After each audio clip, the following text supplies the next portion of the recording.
my boy Jeremy. We're here to present you our NBA morning shoot around for Monday, April 1st. If you're new to this channel, please make sure and click the subscribe button below. This way you can watch all of our NBA, MLB, and NFL videos. If you haven't come and checked out our website here at dfscheatsheet.com, you're absolutely missing out. We have all the tools to help you compete with the pros day in and day out, including a complete optimizer, tons of content, daily Fanduel and Draftkings cash lineups. Hey, we're truly a one-stop shop for our DFS needs. So make sure to come check out the site here at dfscheatsheet.com. So, hey, what up, Jeremy? How you doing, bro? Yo, what up? Yo, my bad. I don't know what happened. How you doing out there, bro? Hey, we're back at it. Let's get into this NBA action, bro. Hey, so real quick, I just want to tell you guys something real quick. Hey, you look around, look all over the internet. There ain't nobody doing NBA no more. But guess what, guys? We're sticking with you guys all the way through the rest of the regular season. Yes, slates are gonna get uglier. Slates are gonna get tougher. We got a lot of guys that we're looking at ourselves and we're like, who's this guy? But it may be a guy we may not know, but he may be playing 35 minutes, and we know, in basketball, minutes are the king, of opportunity. So yeah, man, bear with us. We're gonna get through these as quick as possible, kind of get you the best breakdown that we can get. So let's jump into this. So you ready to go, bro? Yeah, let's go. Cool. Real quick, before we do, if you guys don't mind, please take that quick second, click the like button down below. Helps me out. Really, really appreciate that from you guys. And yeah, man, let's go. So the first game we're going to go with is going to be the Detroit Pistons going into Indiana to face the Pacers. This game has a 205 over-under, and Indiana is favored by 5.5 in this one. I look, I'm going to like Drummond here, but the guy you have to take a look at right off the bat is no Blake Griffin. If Blake Griffin is in fact out today, Thon Maker, a guy they started, I believe, Friday night, he got a spot start. It was kind of out of – everybody got burned on this, right? I mean, it was Saturday, wasn't it? So Saturday's slate, there was 3 guys that shortly after lock were announced that they weren't playing. And I don't even know if I remember seeing Siakam for Toronto wasn't playing, but Blake Griffin – I was so pissed about it. I don't even want to get started about that. Yeah, man. So, Thon Maker rolls out, and he gets a start. So – 3.6 for Thon Maker. This is going to be I believe a pretty chalky drop spot play at the center position. Basically, they've got 2 centers starting here with Drummond and Thon Maker. So look, 3.6 for Thon Maker. I think it's a good drop spot play. Reggie Jackson at 5.5, 26.2.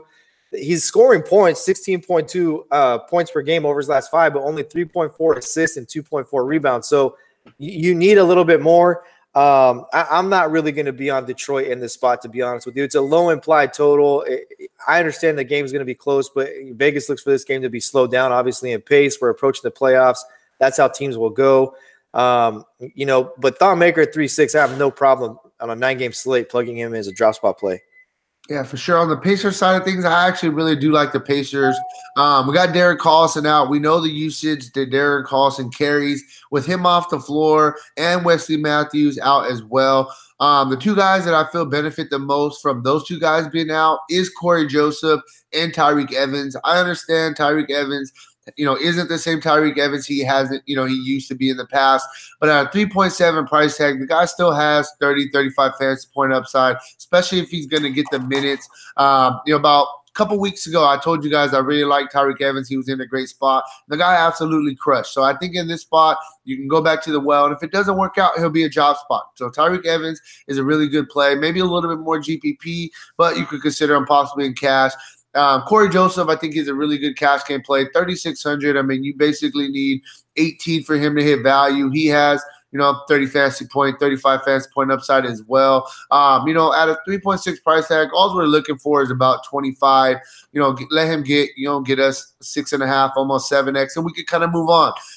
So I like Corey Joseph. I like Tyreke Evans a lot. Outside of that, with the other two starters off the floor, you can definitely look at Miles Turner, Thaddeus Young, Sabonis, and then you could even throw in Bogdanovich. I think those guys are all maybe a little bit more GPP plays, but I definitely think you could consider Joseph and possibly Evans as cash games.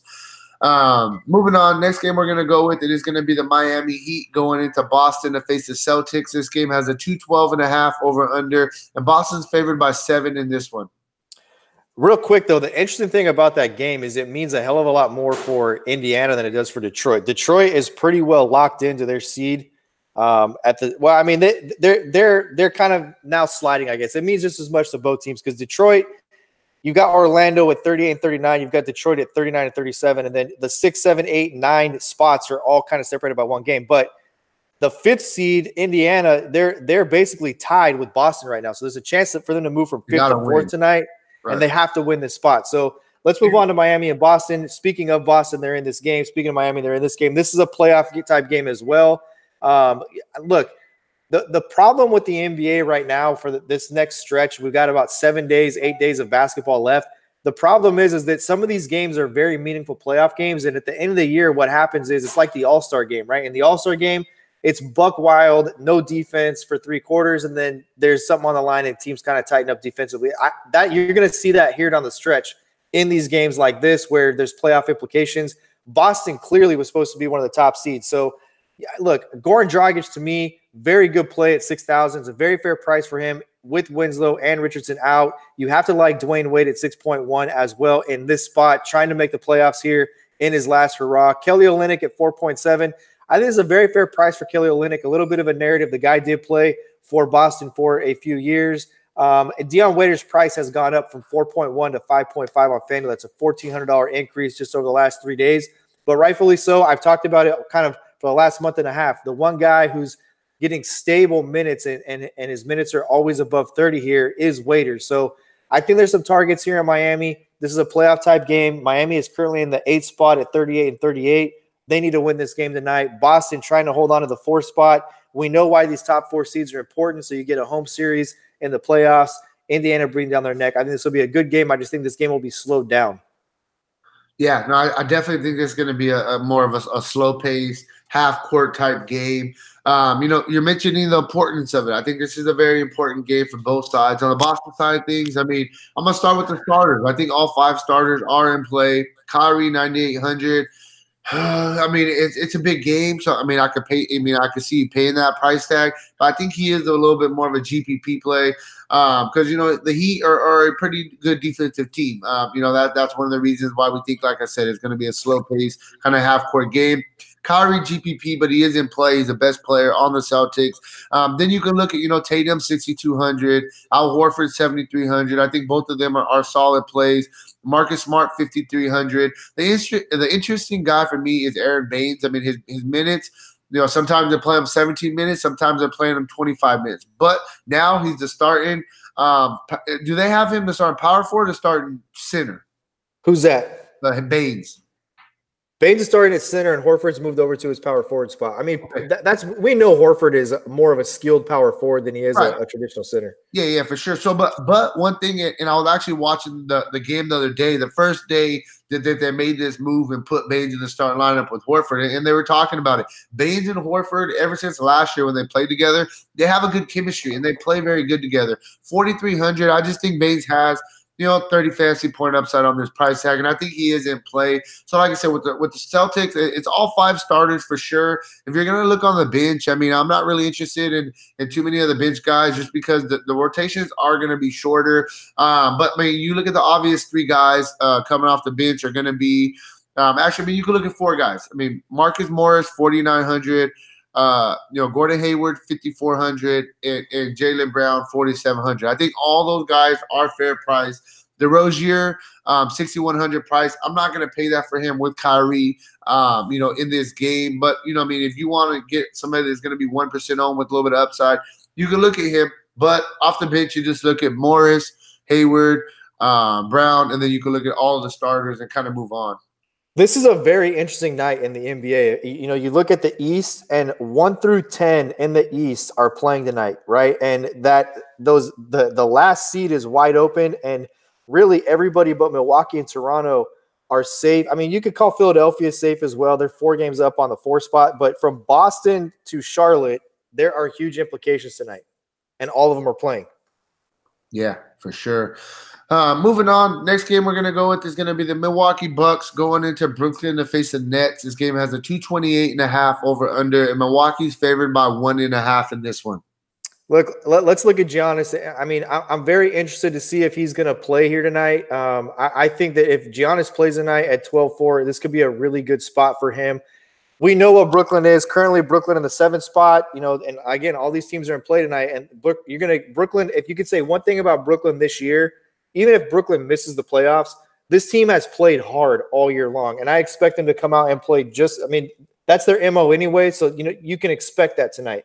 If Giannis plays, I think this is a go-off spot. I think he could absolutely go bonkers tonight in this spot at 12-4. This is the fun and gun Nets, right? So not very much defense is played.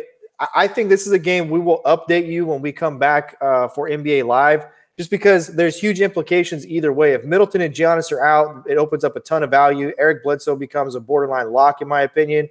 But we need to wait and see what's going to happen here. Yeah, for sure. And I mean, and it makes a big difference on the net side of things as well. Obviously, if Giannis is out, I feel there's definitely some guys that kind of get an uptick. But I mean, just where we're at right now, there's a couple of nets that we can look at. The most interesting ones for me, D'Angelo Russell, obviously, he's the best player. The guy's been playing very well. The guy could take 30 shots in a game and the coach isn't going to tell him nothing. GPP play for me just because same thing with Kyrie. The price tag is pretty high, 9,600. We need about 47 just for him to hit value. But he definitely is in play. Joe Harris is a guy that's been playing very, very well. His minutes have been pretty safe, pretty consistent. He's got you at least 31 minutes in 4 straight games, giving you a floor of at least about 25. 25 is what we need to hit value, and he has 35 fantasy point upside to get you 7x. So I definitely think Joe Harris is in play. He's going to be my next guy I talk about right after D'Angelo Russell. Then, we can go on the bench. A couple guys that are getting the regular run. You can look at Dinwiddie. You can look at LeVert. Those are the 2 obvious guys off the bench. Possibly throw in a little Ed Davis. He's getting some solid run off the bench. But that's really where I'm at with the Nets, man. It's D'Angelo Russell, Harris, Dinwiddie, LeVert, and then maybe a little bit of Davis at 4,200. Moving on. Next game we're going to go with, talk about 2 tanking teams. We got the Chicago Bulls going into New York to face the Knicks. This game has a 214.5 over under, and New York is favored by 3.5. And my bad. I can't say 2 tanking teams because New York has already locked up the worst record in the league, and they're going to have the best chance of getting Zion. So let's just take a look at this. I have to admit to you guys, I was out of town this weekend at a convention, and I didn't pay very close attention to NBA, but I did pay attention to MLB. We didn't do a video Saturday. We didn't do anything. I didn't do anything NBA yesterday. I did NASCAR and baseball. And this morning, I pop open our content box to start posting up our content from our writers, and I see Walter Lemon Jr. I'm like, who the hell is Walter Lemon Jr.? But the point being is make sure you check out our articles because our writers are locked in, even in spots where we may not be. He's got Walter Lemon Jr. Brandon does in his crush spot today, and rightfully so. 41.8 fantasy points out of nowhere. 31 minutes, 19 points, 4 rebounds, 6 assists, and 4 steals. The steals you can't really count on, or the block shots. Those are more ancillary stats. But the assists, rebounds, and points. I mean, the guy can score if he's going to get minutes at 3.5. This guy should be an absolute chalk play tonight as a drop spot, especially over a Thon Maker, and with Aaron Baines more of a value level play at his price tag. So you have to mention Walter Lemon Jr. Shaq Harrison's price has gone way up, and the problem I have with playing Shaq Harrison is you're playing a point guard on FanDuel that's not playing the point guard position. He's playing the small forward position. So I don't really like this spot for him. The Bulls just don't have anybody, and you can load up a Brandon Sampson. You can load up a Walter Lemon Jr. You can load up a Wayne Selden, even Robin Lopez at 5,000. Because they don't have any other guy. I mean, you look, Levine's out, Markkanen out for the season, Porter out, Chris Dunn is out. You start looking at guys they do have. Archdiakono, another good play tonight as well. He will get run. Blankeny getting about 24 minutes. He's in play. Felicio, 24 minutes. He's in play. You can use all these guys as value. Their rotation is going to be tight. There's not a lot of minutes that are going to be played out of these guys. So that's kind of where I'm at with the Bulls. I think these are fillers. I think there's good secondary plays. Lemon is a great drop spot play. He'll be chalky as all chalk gets tonight at that shooting guard 2 spot if, in fact, he does start. And I believe they've announced already he will start tonight. Bro, do I even have to talk about the Knicks? No, I'm just playing. There's a couple guys on the Knicks. I think, bro, I think that the Knicks will be contrarian, right? I mean, the there's Bulls a are couple good obvious plays. chalk. There is a couple good plays. So I mean, the problem with the Knicks though is they just got a lot of bodies right now. I mean, that's what's really going on with the Knicks. I mean, a couple guys we could definitely look at. I mean, we always like bigs against the Bulls. The problem is you got Mitchell Robinson at 8,000. Do I want to pay 8,000 for Mitchell Robinson? I mean, I understand the guy's been playing well. He's had a couple of really good games. It's just a tough price tag, but I absolutely love the matchup. Maybe throw him in if you're playing 150 lineups. Throw him in one or two lineups. He's going to be low owned, I feel, at that price tag. So that's really where I'll start. GPP play Mitchell Robinson. After that, I think Cornette may be a guy that may be a little bit of popular. He's coming off a really big game. Got your 42 fantasy points, played 36 minutes.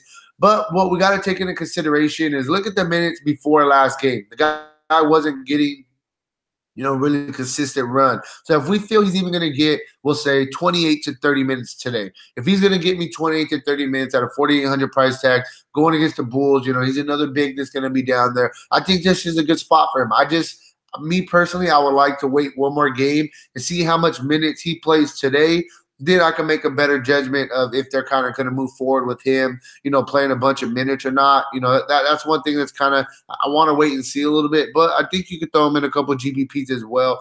Moutier's getting a bunch of minutes, even with Dennis Smith back. I thought that once Dennis Smith came back, that Moutier was going to go right back to the bench because Dennis Smith in New York, they love him. They basically traded Porzingis for Dennis Smith, etc. But it hasn't been that case. Dennis Smith got hurt, and Moutier kind of just took the job and ran with it. And for the past 5 games, he's got you at least 33 minutes, and he's got you at least 26 fantasy points. Outside of the dud against Toronto, which, we know Toronto's a really good team, Moutier's been playing very well. Like I said, I'm just scared that we do have Dennis Smith kind of right there waiting in the wings, and he's getting about 20 minutes also. Moutier I'm going to put it like this. The Knicks, we have some GPP plays on the Knicks. I honestly think that you could play all 5 of their starters in GPP. They're all pretty much getting a consistent run. Knox, 5,100. I think he's probably my favorite play. He's their rookie that they're putting a lot into. He's the future 5,100. He has upside. Knox is going to be my favorite play, but like I said, I think that they are all in consideration. Dotson, he showed us some upside this year as well when he's been in the regular rotation.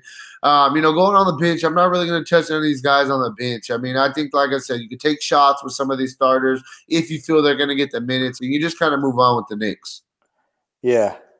Next game we're going to go with it is going to be the Orlando Magic going into Toronto to face the Raptors. This game has a 215.5 over-under, and Toronto's favored by 7 in this one.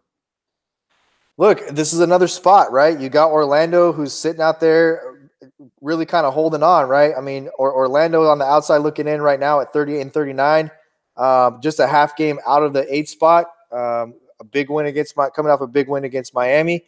Vucevic is the guy you got to start with. This is their MVP. He's had a career year. I think you have to start with Vucevic. You look at can he play against Gasol? Yes. If Gasol in his limited role Gasol's not a guy that's been consistently playing the 30-plus minutes, but Vucevic has, right? So is he going to get some Serge Ibaka treatment? Absolutely he is. Can he dominate against Serge Ibaka? Yes, he can.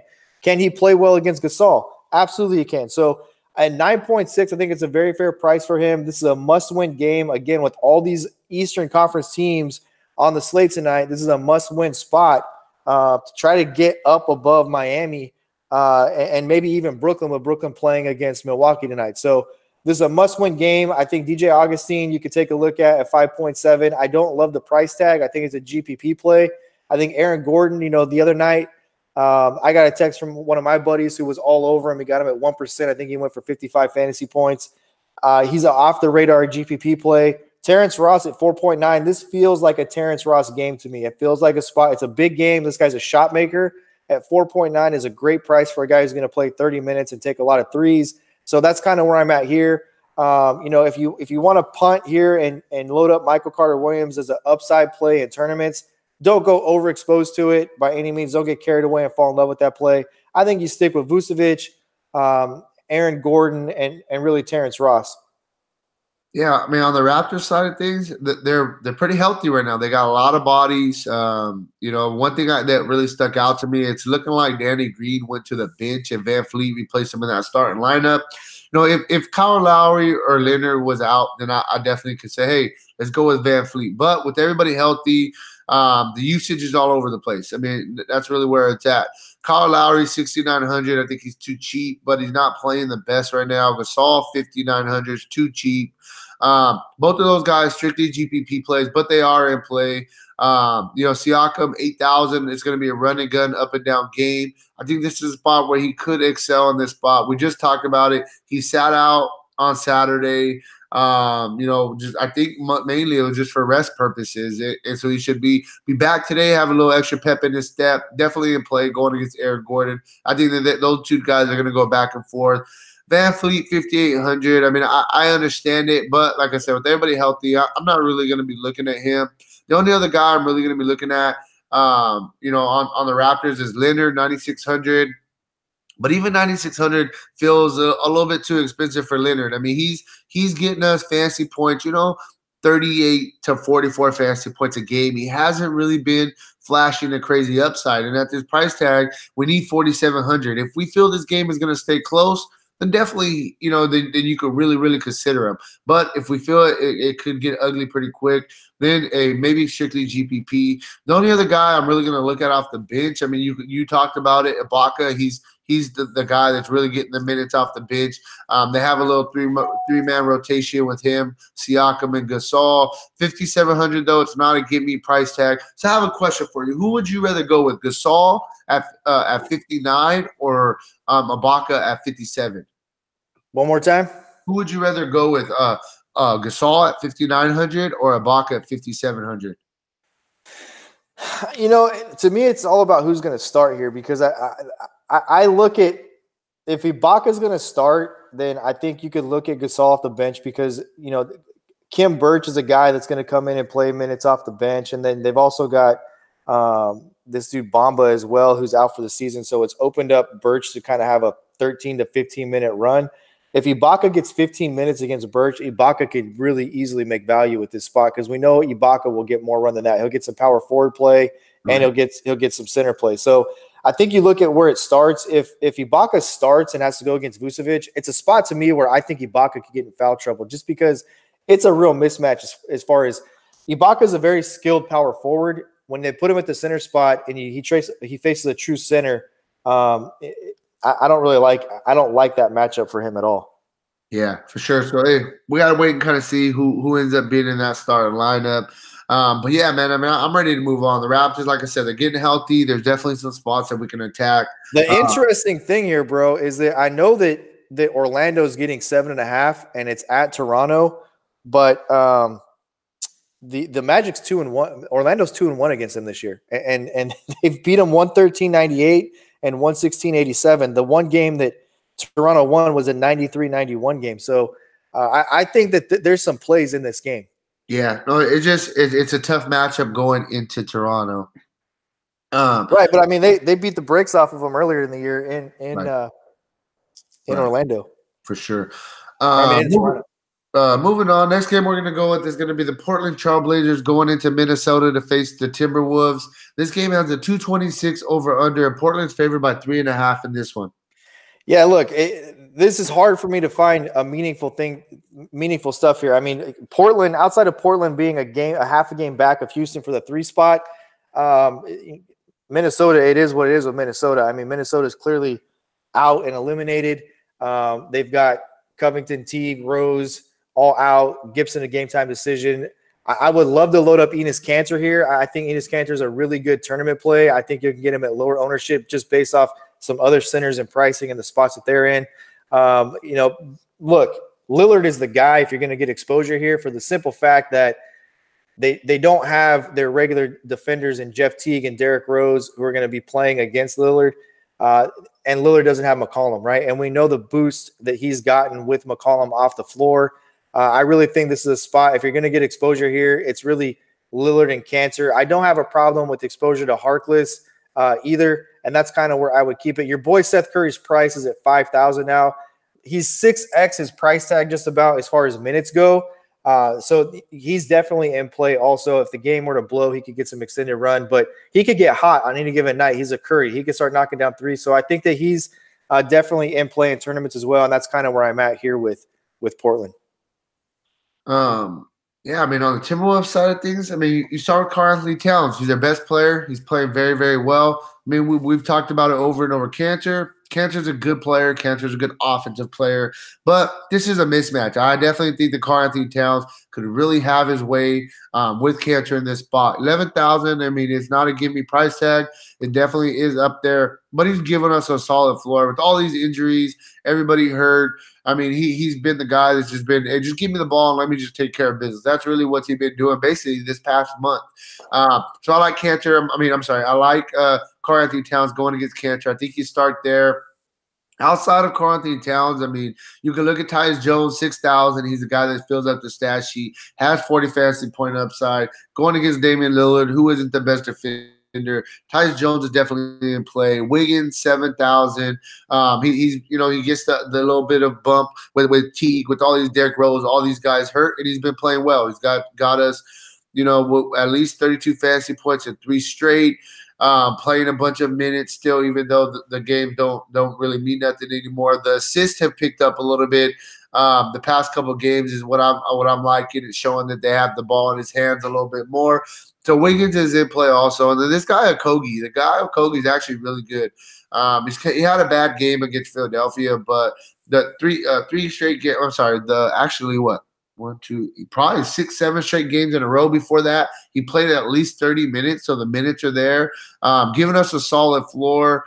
Obviously everybody's going to occasionally have, a couple bad games, but for him, in 5 of the past 7 games, he's given us at least 26 fantasy points. 26 is what we need on this price tag, and he's regularly showing us that he has 30-plus fantasy point upside. So like Okogie in this spot. Outside of that, man, I mean, Dario Saric is splitting minutes with Dieng, so I'm not really looking at that situation.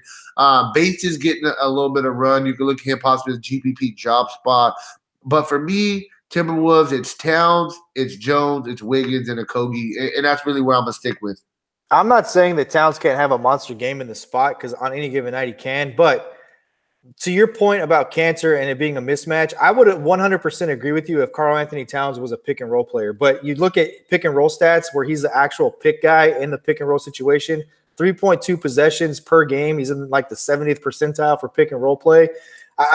That's where Cantor struggles. Cantor's problem is they put him in the washing machine and they play pick and roll against him. And this is just not a pick and roll team.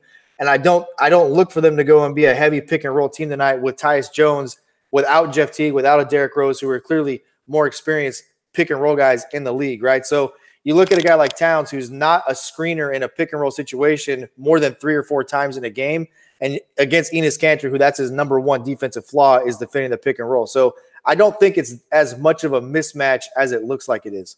Yeah. Well, I mean, either way, Towns is going to be a GPP play. I don't know if he's the guy I want to pay $11,000 for on the slate for sure.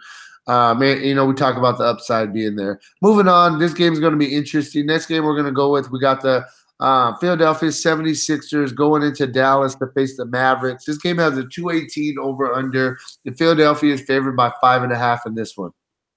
Yeah, you said it right. This game's going to be interesting. I think that Ben Simmons is probably one of the better plays at point guard tonight because of the value that has shown itself on the slate.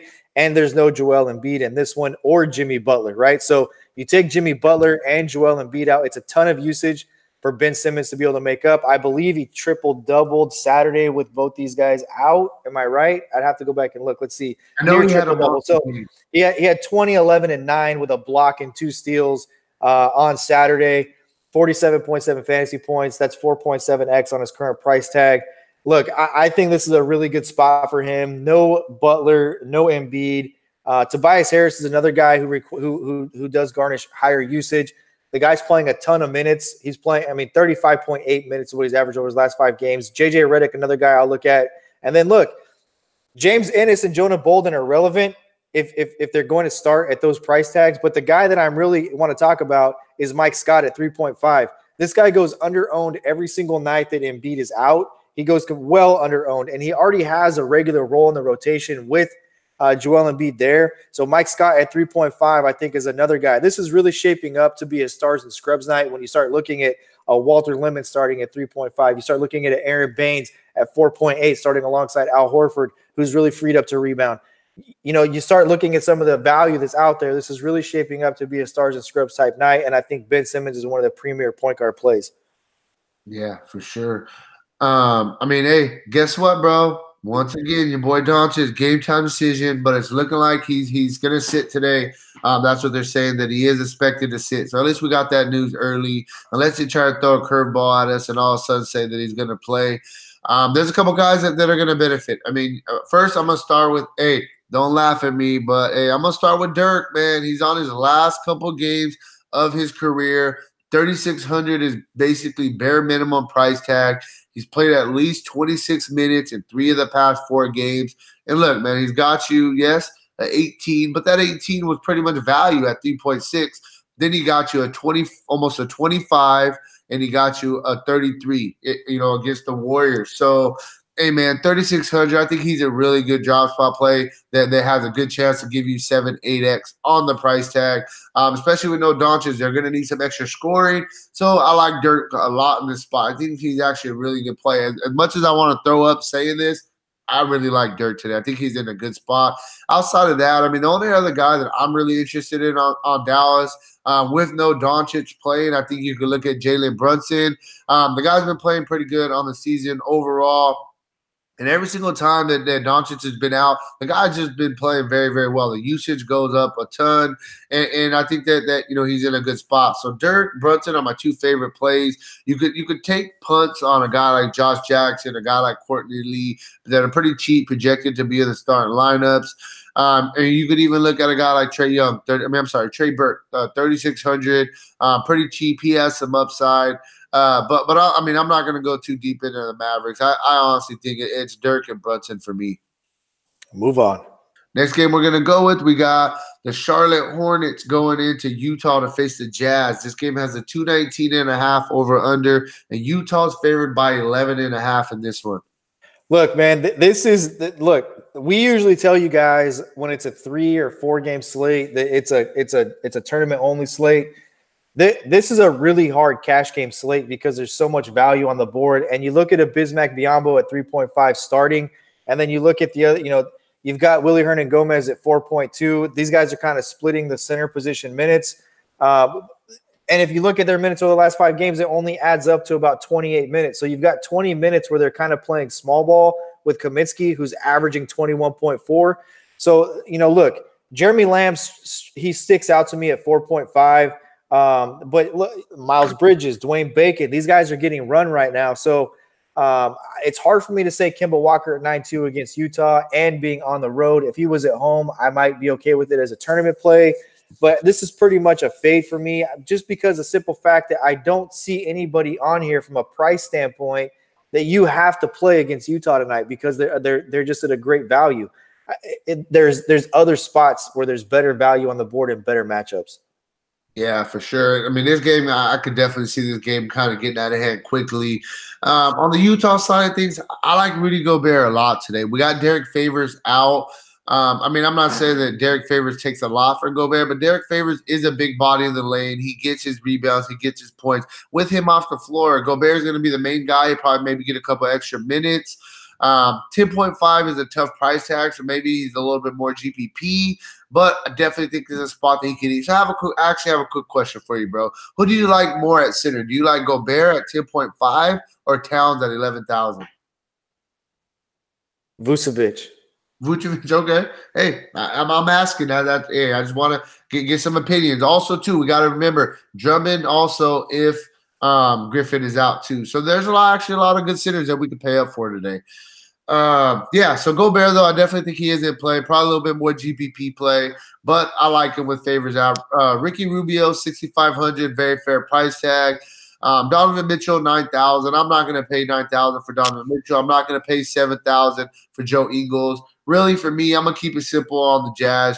Gobert, 10.5. Ricky Rubio, 6.5. And Jay Crowder, we got him projected to be in that start lineup. They're going to start a little bit smaller lineup. 5,600, I think, is a fair price tag for Crowder if he's going to play 30 minutes as well. But outside of that, I mean, that's really where I'm at. I'm not going to kind of go deeper into the Jazz. I'm just going to stick with Gobert, Rubio, Crowder. Blake Griffin is out. Oh, he already is out? Okay. Yeah. Yeah, then you got to like Drummond 10.7. They're all right there in that price range. I'm going to give you guys a play that look, I'm just going to give you this as a tournament play, a guy that I like quite a bit today, very contrarian, very low owned, off the radar. He's going to play 13 to 15 minutes for sure and can get you 20-plus minutes if the game gets out of hand, and that's Thabo Sefolosha. We know what this guy can do. We've seen him in Atlanta. We've seen him in similar spots where he's put up 6 or 7x his value. I like Thabo a lot tonight as an off-the-radar play. Yeah, sneaky. He can be sneaky for sure. And, I mean, if he could just get you 6x, maybe 7x, then you got to like that. Moving on, final game of the night is going to be the Cleveland Cavaliers going into Phoenix to face the Suns. This game has a 225.5 over-under, and Phoenix is favored by 2 in this one. So Love was held out Saturday. He's a game-time decision today at 7.9. If he is going to play tonight, you have to like him at this price tag at the power forward spot against a depleted Phoenix team.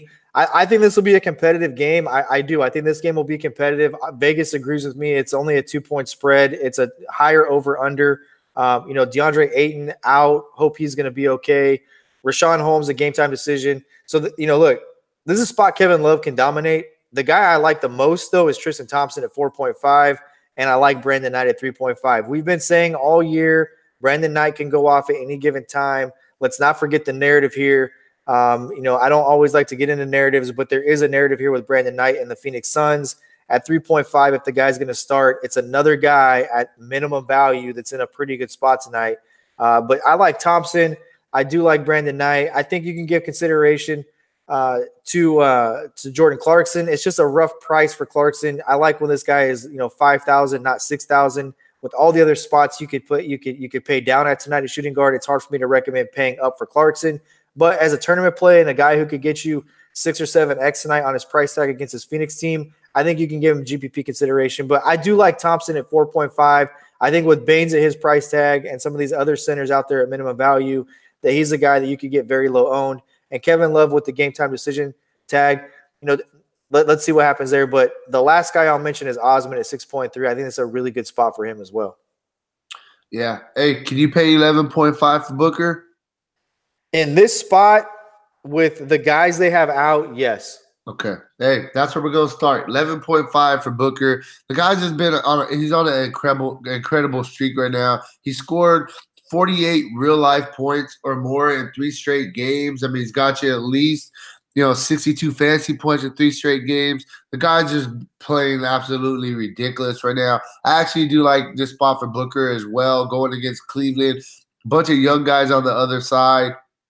Hey, man, Booker's a guy that I definitely think you can start with. At 11.5, though, cash games, there's a little bit more GPP on that price tag. I got to say, dude, with all the value on the board tonight and Devin Booker with all these injuries, I mean, look, we know Tyler Johnson is out. We know TJ Warren is out. We know DeAndre Ayton is out. These are all scorers for them. They all contribute from a scoring standpoint. Josh Jackson at 5'3", is probably the other side of Devin Booker. Like you could make the case for him. Yeah, but dude, I'm gonna get there. I just didn't know if the usage that this guy's gonna have tonight against Cleveland, who's not a good basketball team. I mean, this guy could go absolutely nuts tonight. He's averaging 43 points over his last 5 games in 38 minutes. Yeah, it's insane. Right. Okay. Hey, I like him. I like him a lot too. I just, like I said, the price tag is crazy. That's it's a hard fade. The guy's balling. Bro. So Devin Booker, great play. Obviously, I'm sorry. It's a hard fade in cash, bro. It's a hard fade. Got you. So hey, that's hard to fade that. We'll start there. 11.5. Best play, obviously, on the Suns. One of the best plays on the slate. Outside of him, you mentioned it. Josh Jackson. I love Josh Jackson in that starting lineup at a 5.3 price tag. And I really, really like Mikal Bridges as well at a 5.6 price tag. Both of those guys are going to play a ton of minutes. They're like I said, very fair prices. I really like Josh Jackson. I like Bridges. I like Booker. Melton, 3.7. He's just a guy that, I mean, he gets a bunch of minutes, but occasionally he'll have a good game. He's just not a guy that does a ton. Rashawn Holmes is looking like he's going to start today. Man, if the guy was 4,000, even 5,000, I would pay. But I'm not going to pay 6,500 for Holmes. It's just something I just can't do. I mean, he has a little bit of upside, but I just don't know this price tag how much upside he's giving us, because you need 33 just for value.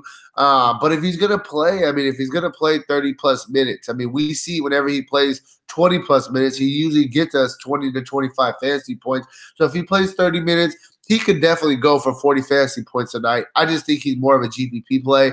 But, I mean, outside of that's really where I'm at with the Suns. They're super banged up. My favorite 3 plays are going to be Josh Jackson, Bridges, Booker. They're all going to play 35 plus minutes in this game.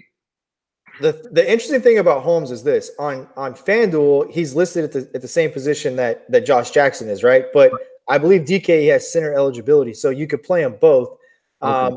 But FanDuel, the reason it's interesting is because the chalk should be Josh Jackson at 5.3. I mean, just for the opportunity and the price. It's going to be a chalk. Right. So the tournament pivot to that is absolutely Rashawn Holmes. So I think he's a really good tournament pivot to get off the chalk with Josh Jackson, with them being at the same price tag. One thing. Yeah, I get you. That makes one thing I want to circle back on before we end this. Jaylen Brown is now a game time decision, and that's kind of a big deal to a certain extent. It could open up a more run for Gordon Hayward because he's played at least 24 minutes in 6 of the last 9 games. So he's in some of those games he's played as many as 30 minutes. So look at 24 minutes to be replaced if Jaylen Brown does sit tonight. Yeah, for sure. So, hey, man, that's all we got for you guys. 9 games wrapped up. It was a long one, but we got it done for you guys. If you haven't already, man, check out the site, dfscheatsheet.com. Outside of the videos that we do on YouTube, we got a ton of content, PGA articles, MMA articles, NASCAR we got now, NHL, NBA, MLB. Hey, truly one-stop shop for all your DFS needs. Make sure to check out the site, dfscheatsheet.com. Outside of that, good luck on your guys' contest tonight, and peace out.